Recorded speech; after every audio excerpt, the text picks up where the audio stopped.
السلام علیکم ورحمۃ اللہ وبرکاتہ۔ الحمد للہ رب العالمین والصلاة والسلام علی اشرف الانبیاء والمرسلین نبینا وقدوتنا محمد الامین علیہ الصلاة والتسلیم وعلی آلہ وصحبہ البررۃ اجمعین والحمد للہ رب العالمین۔ فاعوذ باللہ من الشیطان الرجیم بسم اللہ الرحمن الرحیم۔ انما یعمر مساجد اللہ من آمن باللہ والیوم الآخر صدق اللہ العظیم وبلغنا وسندنا رسوله النبی الامین الکریم ونحن على ذلك لمن الشاہدین والشاکرین والحمد للہ رب العالمین۔ فقد قال اللہ تبارک وتعالی فی شأن حبیبہ الکریم تعظیما وتکریما للنبی الرؤوف الرحیم۔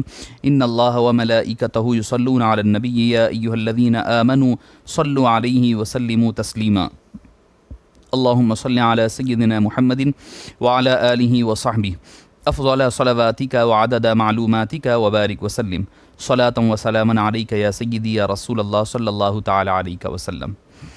معزز سامعین کرام، شفیق بزرگوں، عزیز ساتھیوں اور ناظرین کرام، جو ہماری آج کی اس گفتگو کو سماعت فرما رہے ہیں، آپ حضرات کی خدمت میں آج کی جو عنوان کے موضوع کے تحت مساجد کے آداب اور مؤذنین اور ائمہ کرام کے مقام اور مرتبہ اور ان کے ساتھ ہمارا کیا رویہ ہے، اس موضوع سے متعلق کچھ دیر کے لیے آپ سے گفتگو کی سعادت حاصل کی جائے گی۔ اللہ عز و جل سے دعا گو ہوں کہ اللہ عز و جل اس کے اہتمام کرنے والوں کو اور سنانے والوں کو سب کو اللہ عز و جل اس پر عمل کی توفیق نصیب فرمائیں۔ معزز سامعین کرام، سورہ توبہ کی جس آیہ کریمہ کی ایک چھوٹے سے ٹکڑے کی تلاوت کا شرف حاصل کیا گیا، اس میں اللہ عز و جل ارشاد فرماتا ہے انما یعمر مساجد اللہ من آمن باللہ والیوم الآخر۔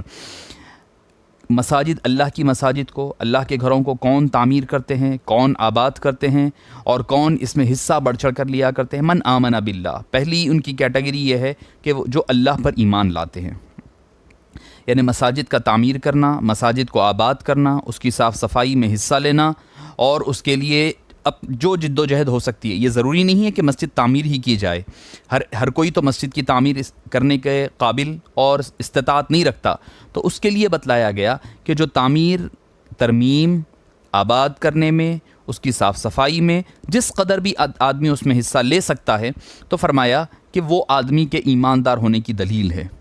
والیوم الآخر، اللہ پر بھی اس کا یقین ہے اور یوم آخرت پر، یعنی آنے والے دن پر، اگلے دن پر، یعنی قیامت کے دن پر بھی اس کا یقین ہے۔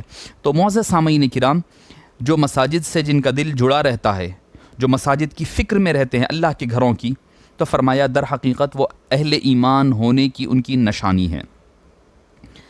معزز سامعین کرام، شفیق بزرگوں اور عزیز ساتھیوں، مساجد یہ اللہ تعالیٰ کی دی ہوئی انعام اور اللہ کے بیوت ہے، اللہ کے گھر ہیں جو اللہ تعالیٰ نے زمین پر اس کو بچھا دیا ہے اور پھیلا دیا ہے۔ اور یہ بھی آتا ہے کہ جس طرح ہم زمین سے آسمان میں تارے دیکھا کرتے ہیں، تارے جس طرح جھلملاتے ہوئے تارے آسمان میں نظر آتے ہیں، اسی طرح آسمان والوں کے لیے نیچے زمین پر اللہ کے یہ جو گھر ہے، اللہ کے یہ جو بیوت اللہ ہے، اللہ کے جو گھر ہے، مساجد، یعنی ہم جس کو مساجد کہتے ہیں، یہ آسمان سے اسی طرح تاروں کے مانند نظر آیا کرتے ہیں۔ تو معزز سامعین کرام، اور یہ مقام اور مرتبہ اللہ عز و جل نے اہل ایمان اور مسلمان اور حبیب پاک صلی اللہ علیہ وسلم کی امت محمدیہ کو عطا فرمایا ہے۔ حبیب پاک صلی اللہ علیہ وآلہ وسلم نے ارشاد فرمایا، جب تم کسی کو دیکھو کہ بار بار وہ مسجد آتا جاتا ہے، یعنی اس کا دل مسجد سے لگا ہوا ہے اور مسجد میں بار بار آ رہا ہے، جا رہا ہے، تو حبیب پاک سرور کائنات صلی اللہ علیہ وآلہ وسلم نے ارشاد فرمایا کہ تم اس کے ایماندار ہونے کی گواہی دے دو۔ یعنی مساجد میں بار بار آنا، مساجد میں کسی کا دل لگا رہنا، یہ اس بات کی دلیل ہے کہ وہ بندہ ایماندار ہے اور ایماندار ہونے کی نشانی ہے۔ پھر ایک اور حدیث پاک مسند احمد بن حنبل میں آتی ہے کہ آقا نامدار صلی اللہ علیہ وآلہ وصحبہ وسلم نے فرمایا، جو دنیا میں ایک مسجد بنائے گا، جو دنیا میں ایک مسجد بنائے گا تو اللہ عز و جل جنت میں اس کے لیے محل بنائے گا۔ ایک حدیث پاک میں آتا ہے کہ جس طرح مسجد بنائے گا اسی طرح محل اس کو دیا جائے گا۔ یہ بھی مسند بن احمد بن حنبل کی روایت ہے۔ ایک دوسری روایت میں آتا ہے افضل من مسجد اللہ، کہ اللہ کے گھر سے افضل ترین اور بہتر ترین گھر اور افضل ترین محل اللہ عز و جل اس کو جنت الفردوس میں عطا فرمائے گا۔ تو معزز سامعین کرام، اہل ایمان ہونے کی نشانی مساجد کو آباد کرنے والے ہیں۔ ایک حدیث پاک میں آتا ہے کہ 7 لوگ ایسے ہیں، سبعۃ فی ظل اللہ یوم لا ظل الا ظلہ، کہ 7 لوگ ایسے ہیں جو کل قیامت کے دن اللہ کی رحمت کے سائے میں ہوں گے۔ اس دن کوئی سایہ نہیں ہوگا، کوئی سایہ نہیں ہوگا سوائے اللہ عز و جل کے رحمت کے سائے مبارکہ کے۔ تو اس میں سے بادشاہ ہے، نوجوان ہے جس کو خاتون عزت والی اور حسن و جمال والی دعوت دے، تو وہ ساری باتیں ہیں۔ اس کے ساتھ ہی ساتھ یہ بھی فرمایا گیا کہ وہ بندہ جس کا دل اللہ کے گھر کی طرف لگا رہتا ہے۔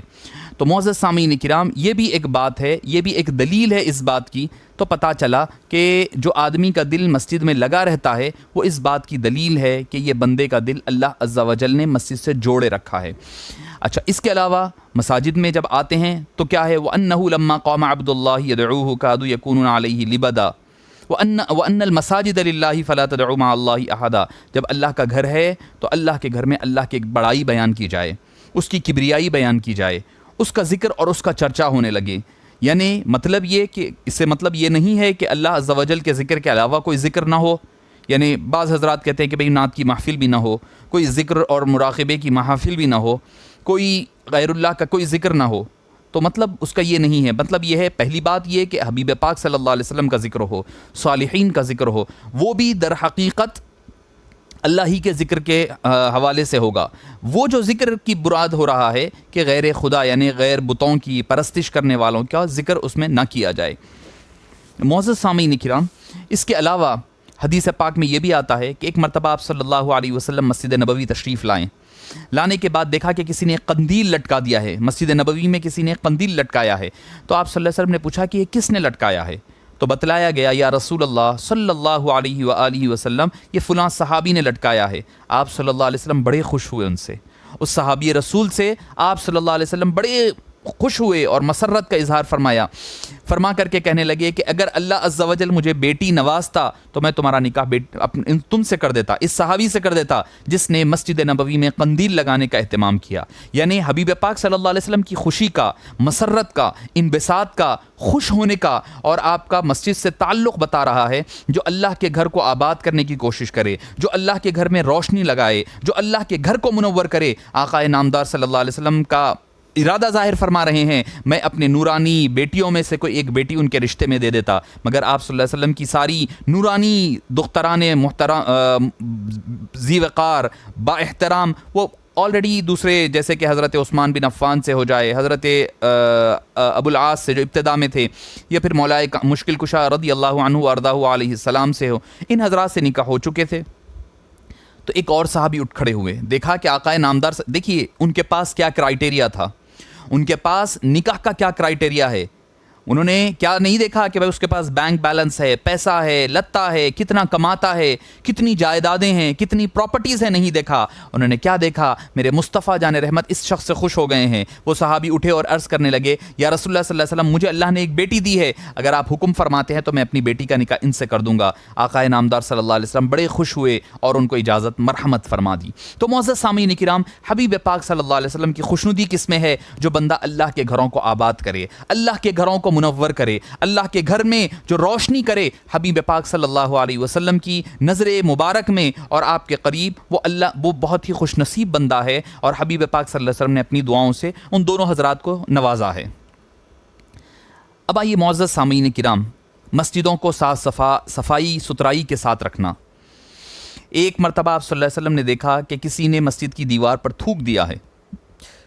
ایک اور موقع پر کوئی ایک شخص تھا جو مسجد نبوی میں دیہاتی تھا، وہ آیا اور ٹھہر کر کے بول یعنی پیشاب کر رہا تھا۔ صحابہ کرام غصے سے جان لے، آپ صلی اللہ علیہ وسلم نے فرمایا کہ ٹھہر جاؤ، وہ اب آغاز کر چکا ہے، اب کچھ کر کے کچھ ہونے والا نہیں ہے۔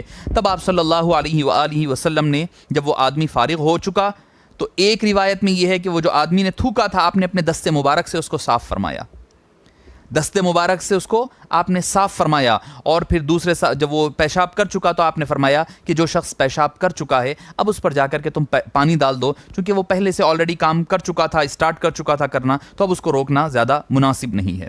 تو یہ ہے آپ صلی اللہ علیہ وسلم کا کی تعلیمات جو ہمیں مساجد کے حوالے سے ملتی ہے. خود مسجد نبوی کی تعمیر میں، ترمیم میں بنفس نفیس حبیب پاک صلی اللہ علیہ وسلم شریک رہے، اور آپ صلی اللہ علیہ وسلم نے بذات خود اینٹ اٹھائے ہیں، پتھر اٹھائے ہیں اور اس میں شریک رہے. مسجد قباء کی تعمیر میں حصہ لیا، مسجد نبوی کی تعمیر میں بذات خود حصہ آپ نے لیا ہے. یہ بتلایا کہ مساجد کی تعمیر کرنا، اس کی نگہداشت کرنا، اس کی تعمیم اور ترمیم میں، انتظام میں جس اعتبار سے ہو سکے. ضروری نہیں ہے کہ ساری مسجد بنا دے آپ، ہر کوئی اس بات کی استطاعت اور اس بات کی صلاحیت اور قابلیت نہیں رکھتا کہ اس کو ساری کچھ مساجد بنانے کا موقع مل جائے. مگر حبیب پاک صلی اللہ علیہ وآلہ وصحبہ وسلم نے ارشاد فرمایا کہ تم میں کا جو شخص جس اعتبار سے مسجد کی تعمیر میں اور اس کی آباد کاری میں حصہ لیتا ہے، اللہ تعالیٰ اس کو اتنا نوازا کرتا ہے. تو معزز سامعین کرام، نوجوان آج کل ہمارے پاس مساجد کا عالم کیا ہو چکا ہے. بڑی تکلیف ہوتی ہے کہ مساجد کو ہم نے یہاں تک کہ فقہاء کرام نے فرمایا ہے، یہ حدیث پاک میں بھی آیا ہے کہ جو کوئی اگر کوئی چیز گم جائے، کوئی سامان گم جائے، کوئی اعلان کرے تو آپ صلی اللہ علیہ وسلم نے فرمایا تجھ کو وہ چیز نہ ملے. یعنی آپ نے اس قدر کراہیت محسوس فرمائی ہے، آپ نے منع فرمایا ہے کہ کوئی اعلان کرنے کے علاوہ. یعنی مسجد جو ہے عبادت گاہ کی جگہ ہے، عبادت کرنے کی جگہ ہے جو شور و غل سے، لڑائی جھگڑوں سے، فتنہ فساد سے محفوظ رہ سکے. ایک مرتبہ حدیث پاک میں آتا ہے کہ آپ صلی اللہ علیہ وآلہ وسلم اعتکاف میں تھے اور پردے مبارک کے اندر تھے، اور کیا دیکھتے ہیں کہ ایک شخص زور سے آواز قرآن کریم کی تلاوت کر رہا ہے. قرآن کریم تو تلاوت کی جاتی ہے، زور سے کرتے ہیں، باعث سے ثواب ہے، پڑھنے والے کو ثواب ہے، سننے والے کو ثواب ہے. مگر حبیب پاک صلی اللہ علیہ وسلم نے جب وہ زور سے قرآن پڑھ رہا تھا، آپ نے پردہ ہٹایا اور باہر جھانک کر کے ارشاد فرمایا کہ اے قرآن کے قاری، تو ایک تنہا شخص نہیں ہے، تیری تلاوت قرآن کی وجہ سے کئی دوسرے لوگوں کو خلل پیدا ہو رہا ہے، ڈسٹربنس ہو رہا ہے. اپنی آواز کو پست کیا کرو، اپنی آواز کے ذریعے سے دوسروں کو تکلیف اور ایذا مت دیا کرو. معزز سامعین کرام، مساجد کا یہ ادب ہے. مگر معاف فرمانا، آج ہماری مساجد لڑائیوں کا، جھگڑوں کا اور بے ادبیوں کا، ہر قسم کی پہلوانی دکھانے کا ایک مرکز بن چکا ہے. کہیں پر عقائدی جھگڑے ہیں، کہیں پر مسلکی جھگڑے ہیں، کہیں پر مذہبی جھگڑے ہیں، کہیں پر اپنی انانیت کے جھگڑے ہیں، کہیں پر مال و دولت کے انبار کی مسائل ہیں، کمیٹیوں کے مسئلے ہیں، امام کو مؤذن. میں تو اس موضوع پر ابھی آتا ہوں، مگر یہ عرض کر رہا ہوں کہ ہم نے مساجد کے حرمت کو پامال کر دیا ہے. مساجد کی ہمارے پاس آج حرمت پامال ہو چکی ہے. مجھے جب یہ لاک ڈاؤن کی بات جب آئی تھی، جب 2 مہینے سے جو لاک ڈاؤن چل رہا تھا، میں نے پڑھا تو مجھے یکایک ایک بات آئی کہ کیا بات ہے کہ اللہ تعالیٰ نے اپنے گھروں سے کیوں ہم کو دور کر دیا ہے؟ کیوں اللہ تعالیٰ نے دور کر دیا ہے؟ نہ جانے کیا وجہ تھی، نہ جانے کیا گناہ ہم سے ہو گیا ہے. ہم نے مساجد کی ویسی تعظیم نہیں کی، ویسی توقیر نہیں کی. ہو سکتا ہے کہ ہم نے کوئی ایسا کام کر دیا ہے مساجد میں رہ کر کے جو اللہ اور اللہ کے رسول کو ناپسندیدہ ہو، پسند نہیں آیا، تو اللہ نے کہا کہ جاؤ تمہیں سزا کے طور پر کچھ مہینوں کے لیے مسجد سے دور کر دیا جائے. میرا اپنا وجدان کہہ رہا ہے، میں اپنی وجدان کی بات کر رہا ہوں. یہ کوئی آپ بولیں گے کہ بھائی اس کی دلیل کیا ہے؟ کیونکہ اللہ کے گھروں کو ہم نے کیا نہیں بنا دیا ہے. ہر کوئی آتا ہے، ایک نیا مسئلہ لے کر کے آ جاتا ہے، لڑائی ہے، جھگڑے ہے، آتے ہی مسجد میں چیخ پکار ہوتی ہے. ارے ہم نے بزرگان دین کو دیکھا ہے، یہاں تک کہ شرعی حکم بھی ہے کہ مسجد میں آؤ تو کوئی نماز پڑھا ہے تو زور سے سلام تک مت کرو. مگر ہم ہے کہ جماعت ٹھہری ہوئی ہوتی ہے، ہم آ کر کے آواز زور سے سلام کرتے ہیں. اگر کوئی اعتراض کر دے تو پھر وہاں سے لڑائی کا آغاز ہو جاتا ہے. تو معزز سامعین کرام، ہم کس سمت پر جا رہے ہیں؟ ہم کیا کر رہے ہیں؟ ہم کس مقام پر جا رہے ہیں؟ مساجد ہماری کیا ہے؟ ہماری مساجد ہمارے مراکز ہے. بزرگان دین فرمایا کرتے کہ مسلمان کے صرف 3 مراکز ہے، ایک ہے مسجد، ایک ہے مدرسہ، ایک ہے خانقاہ. مسلمان تینوں میں سے کسی ایک جگہ جڑا ہوا رہتا ہے، یا وہ مسجد میں ملے گا، یا وہ مرکز اپنی خانقاہ میں ملے گا، یا وہ مدرسے میں ملے گا، یا اپنے گھر پر ملے گا. اس کے علاوہ کوئی اور مقام نہیں ہوا کرتا. مساجد ہمارے مرکز ہے، عبادتوں کا مرکز بھی مسجد ہوا کرتی. ہماری سماجی معاملات بھی مسجد میں طے ہوتے، معاشرتی معاملات بھی مسجد میں طے ہوتے. مساجد کیا ہے؟ مساجد یہ اللہ کے گھر ہیں. ہم نے اس کی تقدس کو پامال کر دیا ہے. ہم نے اس کے پہلے تو یہ ہے کہ اکثریت ہماری امت کی مساجد کو آتی نہیں ہے. مساجد میں نماز پڑھنے ہماری امت کی اکثریت نہیں آتی. جو آتے ہیں وہ لڑائی جھگڑے شروع کر دیتے ہیں. الا ماشاء اللہ کچھ حضرات ہوں گے جو اس سے محفوظ ہوں گے، مگر ہماری امت کی اکثریت لڑائی جھگڑے مساجد کے لیے بنا چکے ہیں. آیا ہے کوئی آ کر کے کرسی پر بیٹھا ہے. بھائی جو لوگ معذور ہے، جن کو بیٹھنے کے لیے عذر ہے، عذر شرعی ہے، ان کے لیے جواز بنتا ہے کہ وہ کرسی پر بیٹھ کر کے نماز ادا کرے. مگر ہم کیا دیکھتے ہیں کہ آج کل نوجوان حضرات بھی کرسیوں پر بیٹھ کر کے نماز ادا کر رہے ہیں. اس کا ثواب تو یقیناً آدھا ہو جائے گا۔ بغیر شرعی عذر کے آپ کے لیے اجازت نہیں ہے کہ آپ کرسی پر بیٹھ کر کے نماز پڑھیں۔ ٹھی ٹھاٹا ہو رہا ہے، لڑائی جھگڑے ہو رہے ہیں، امام صاحب اگر 5 منٹ تاخیر سے آ گئے، ہم امام صاحب پر برس پڑتے ہیں۔ معزز سامعین کرام، ائمہ کرام کون ہے؟ حدیث پاک میں آتا ہے کہ انبیاء کرام کے بعد، انبیاء کرام کی جنت میں داخلے کے بعد جو امت میں یا وہ علماء امت ہے یا حفاظ کرام ہے، ائمہ کرام ہے، پکارا جائے گا این الائمۃ، کہ ائمہ کرام کہاں ہیں امت کے، این المؤذنون، مؤذنین کہاں ہے، پکارا جائے گا اور ان کو پھر جنت میں داخل کروایا جائے گا۔ تو معزز سامعین کرام، ان کا یہ مقام اور مرتبہ ہے، ہم نے ان کے مقام کی کتنی قدردانی۔ السلام علیکم ورحمۃ اللہ وبرکاتہ۔ الحمد للہ رب العالمین والصلاة والسلام علی اشرف الانبیاء والمرسلین نبینا وقدوتنا محمد الامین علیہ الصلاة والتسلیم وعلی آلہ وصحبہ البررۃ اجمعین والحمد للہ رب العالمین۔ فاعوذ باللہ من الشیطان الرجیم، بسم اللہ الرحمن الرحیم۔ انما یعمر مساجد اللہ من آمن باللہ والیوم الآخر، صدق اللہ العظیم وبلغنا وسندنا رسوله النبی الامین الکریم ونحن على ذلك لمن الشاہدین والشاکرین والحمد للہ رب العالمین۔ فقد قال الله تبارك وتعالى في شأن حبيبه الكريم تعظيما وتكريما للنبي الرؤوف الرحيم، إن الله وملائكته يصلون على النبي يا أيها الذين آمنوا صلوا عليه وسلموا تسليما، اللهم صل على سيدنا محمد وعلى آله وصحبه أفضل صلواتك وعدد معلوماتك وبارك وسلم صلاة وسلاما عليك يا سيدي يا رسول الله صلى الله تعالى عليك وسلم۔ معزز سامعین کرام، شفیق بزرگوں، عزیز ساتھیوں اور ناظرین کرام، جو ہماری آج کی اس گفتگو کو سماعت فرما رہے ہیں، آپ حضرات کی خدمت میں آج کی جو عنوان کے موضوع کے تحت مساجد کے آداب اور مؤذنین اور ائمہ کرام کے مقام اور مرتبہ اور ان کے ساتھ ہمارا کیا رویہ ہے، اس موضوع سے متعلق کچھ دیر کے لیے آپ سے گفتگو کی سعادت حاصل کی جائے گی۔ اللہ عز و جل سے دعا گو ہوں کہ اللہ عز و جل اس کے اہتمام کرنے والوں کو اور سنانے والوں کو سب کو اللہ عز و جل اس پر عمل کی توفیق نصیب فرمائیں۔ معزز سامعین کرام، سورہ توبہ کی جس آیے کریمہ کی ایک چھوٹے سے ٹکڑے کی تلاوت کا شرف حاصل کیا گیا، اس میں اللہ عز و جل ارشاد فرماتا ہے انما یعمر مساجد اللہ من آمن باللہ والیوم الآخر۔ مساجد، اللہ کی مساجد کو، اللہ کے گھروں کو کون تعمیر کرتے ہیں، کون آباد کرتے ہیں اور کون اس میں حصہ بڑھ چڑھ کر لیا کرتے ہیں؟ من آمن باللہ، پہلی ان کی کیٹیگری یہ ہے کہ جو اللہ پر ایمان لاتے ہیں، یعنی مساجد کا تعمیر کرنا، مساجد کو آباد کرنا، اس کی صاف صفائی میں حصہ لینا اور اس کے لیے اب جو جد و جہد ہو سکتی ہے۔ یہ ضروری نہیں ہے کہ مسجد تعمیر ہی کی جائے، ہر کوئی تو مسجد کی تعمیر کرنے کے قابل اور استطاعت نہیں رکھتا، تو اس کے لیے بتلایا گیا کہ جو تعمیر، ترمیم، آباد کرنے میں، اس کی صاف صفائی میں جس قدر بھی آدمی اس میں حصہ لے سکتا ہے، تو فرمایا کہ وہ آدمی کے ایماندار ہونے کی دلیل ہے۔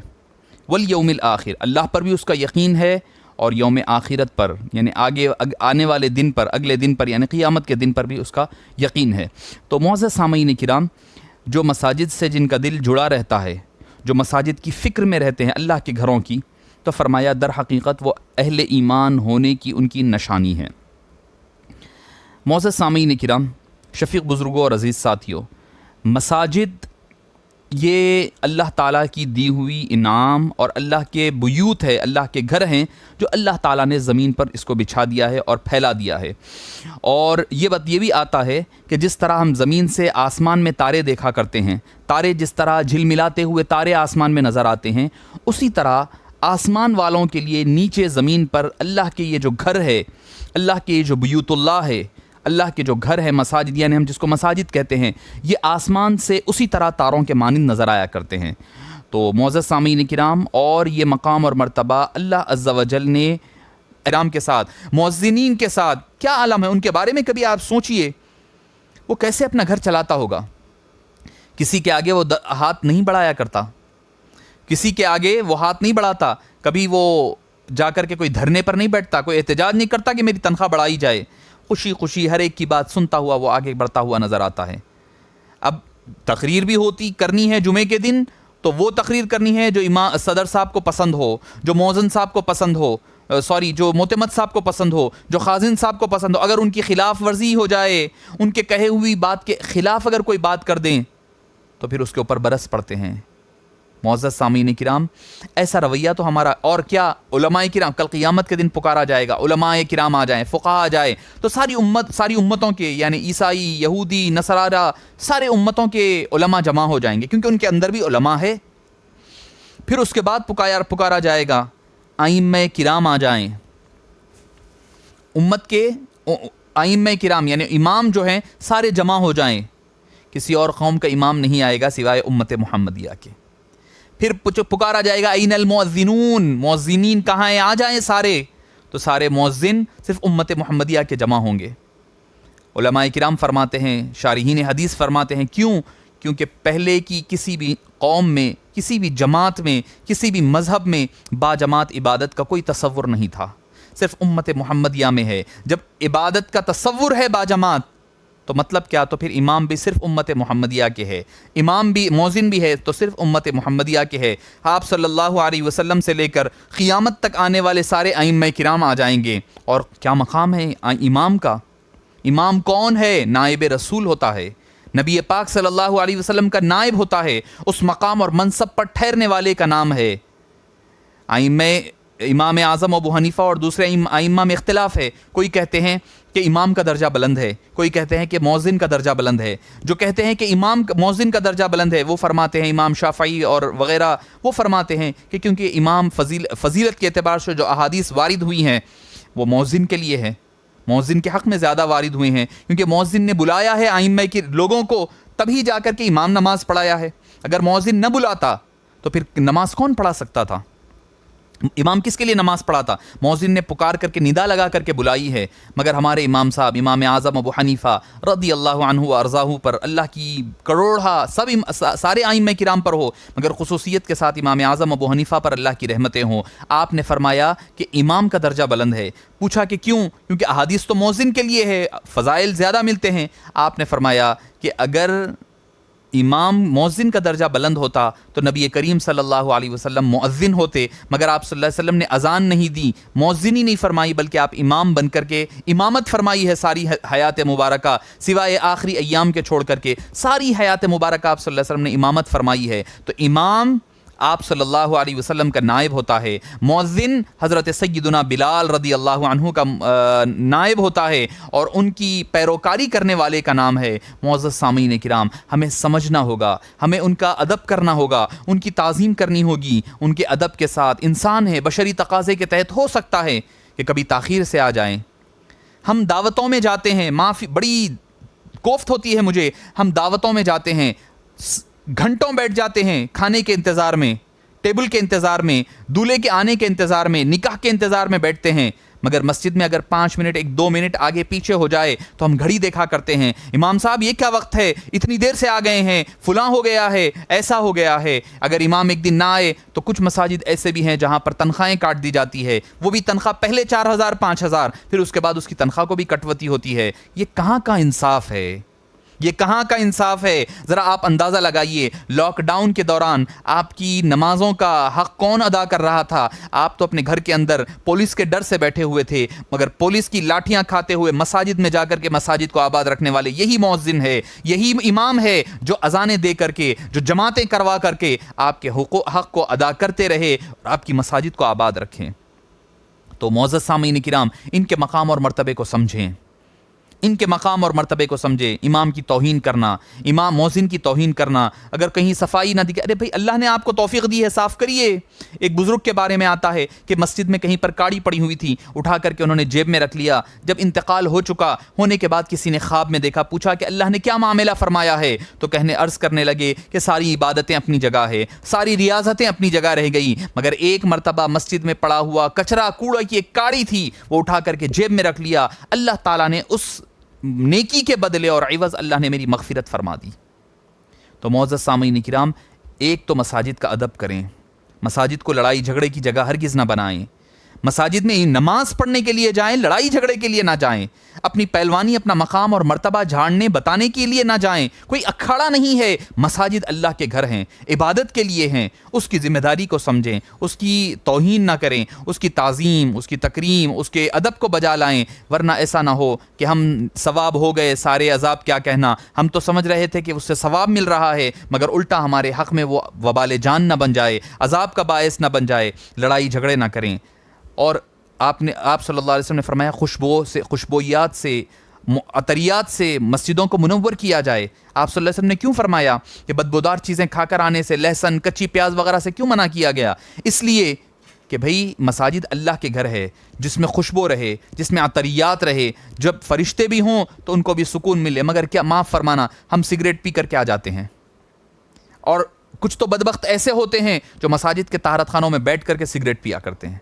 ارے بھئی جہاں پر بدبودار چیز کھا کر آنے سے منع کیا گیا، اور ہم ہے کہ مسجد کے اندر بیٹھ کر کے سگریٹ پی رہے ہیں، مسجد کے احاطے میں بیٹھ کر کے سگریٹ پی رہے ہیں۔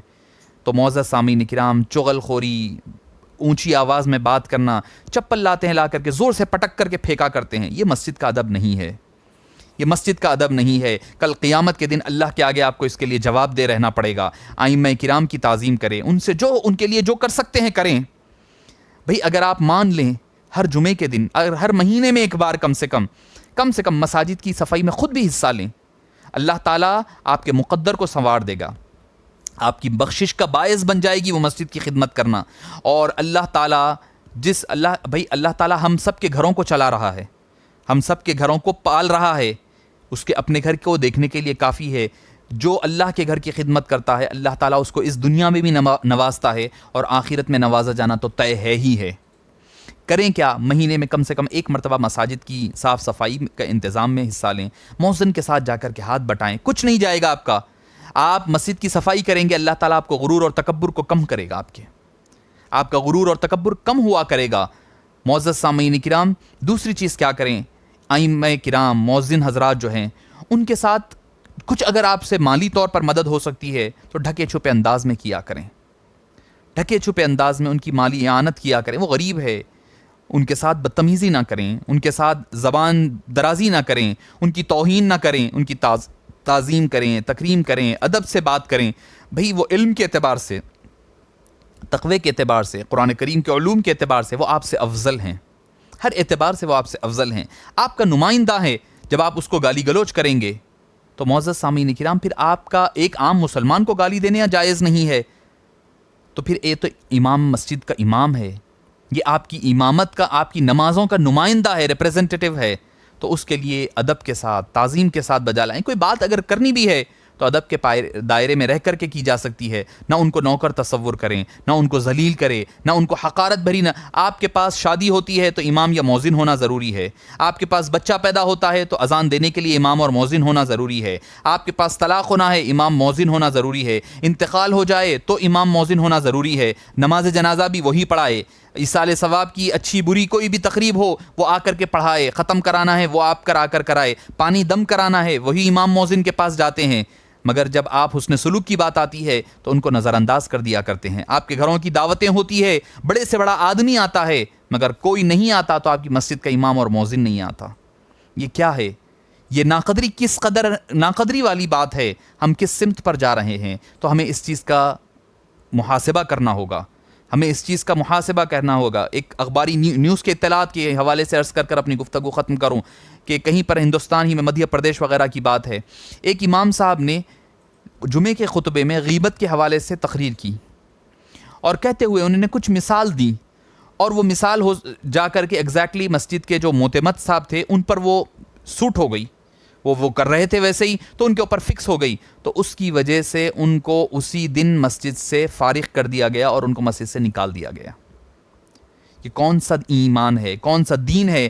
دراصل اپنی مساجد میں دیندار لوگوں کو کمیٹیوں میں رکھا جائے، صرف مال والا، پیسے والے کو دیکھ کر نہیں۔ جواری ہے، وہ آدمی سود پر پیسہ مٹی پر لیتا ہے، آپ اس کو پیسہ دے رہے ہیں مٹی والے کو کیونکہ وہ بڑا آدمی ہے، اس کو لا کر کے آپ بٹھا رہے ہیں۔ یاد رکھیں، بڑا آدمی اگر مسجد کا صدر اور معتمد مالدار بنے گا، وہ مساجد کے لیے پیسہ دے گا نہیں، ہو سکتا ہے کہ وہ بس نام کے لیے بن کر کے بیٹھ جائے گا. آپ متقی پرہیزگار اللہ والوں کو مساجد کی کمیٹی کا صدر بنائیں، معتمد بنائیں، تو ہوگا کیا؟ مساجد اللہ کے گھر جو ہیں وہ امن اور امان کی جگہ بن جائے گی، اور وہ لڑائی جھگڑوں سے محفوظ و مامون رہے گی. اللہ عز و جل سے دعا ہے کہ باری تعالی ہم کو اور آپ کو مساجد کا جیسا ادب کرنا ہے ویسی ادب کرنے کی توفیق نصیب فرما، اور ہمیں اس کی تعمیر میں، ترمیم میں، اس کی صاف صفائی میں حصہ دار بننے کی توفیق نصیب فرما، اور ائمہ کرام اور مؤذنین حضرات کے ساتھ حسن سلوک کرنے، مالی طور پر اور اخلاقی طور پر بھی اچھے سے ان کے ساتھ پیش آنے کی توفیق نصیب فرما.